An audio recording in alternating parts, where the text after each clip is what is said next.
Hello అండి, ఈరోజు మనం తెలుగులో టీఎల్ఎమ్స్ చూడబోతున్నాము. దానికోసం మొదటిగా వర్ణమాల చార్ట్ నేను తయారు చేశాను చూడండి. ఆ నుంచి బండిరా వరకు అక్షరాలు రాసి దానికి సంబంధించిన వర్డ్స్ కూడా నేను కింద రాయడం జరిగింది. మీరు కూడా ఇలా ట్రై చేయండి. మీ క్రియేటివిటీని బట్టి ఎలాగైనా సరే మీరు యూజ్ చేసుకోవచ్చు.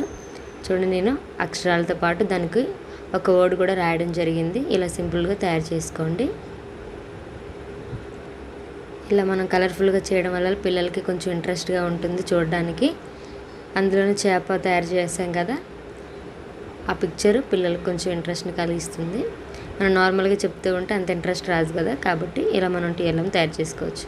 అలాగే చూడండి, భాషా భాగాలు: నామవాచకం, సర్వనామం, విశేషణం, క్రియ, అవ్యయం. ఒక్కొక్క దానికి నేను 3 ఎగ్జాంపుల్స్ ఇవ్వడం జరిగింది. ఇట్లా కొంచెం కలర్ఫుల్గా ఫ్లవర్స్ డిజైన్ లాగా తయారు చేశాను నేను. మీరు కూడా యాజ్ ఇట్ ఈజ్ చేసుకోవచ్చు, లేదంటే మీ ఇష్టం వచ్చినట్లుగా అటు ఇటుగా మాడిఫై చేసుకొని తయారు చేసుకోవచ్చు.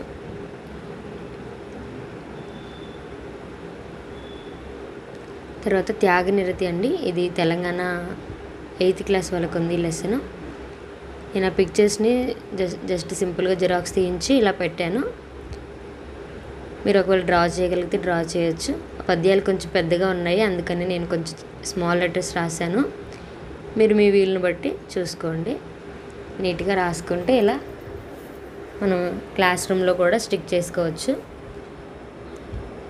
ఆ సిచ్యువేషన్ని బట్టి నేను ఆ పిక్చర్స్ని తీసుకొని దానికి సంబంధించిన పద్యాలు పక్కన రాశాను.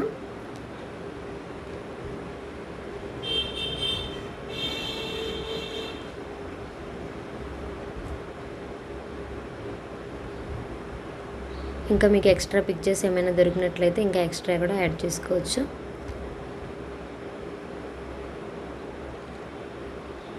అలా క్లాస్ రూమ్లో మనం స్టిక్ చేసినప్పుడు పిల్లలు వాటిని చూసినప్పుడు వాళ్ళకు కూడా కొంచెం చదివినట్టుగా కూడా ఉంటుంది. ఓకే అండి, థ్యాంక్ యూ ఫర్ వాచింగ్.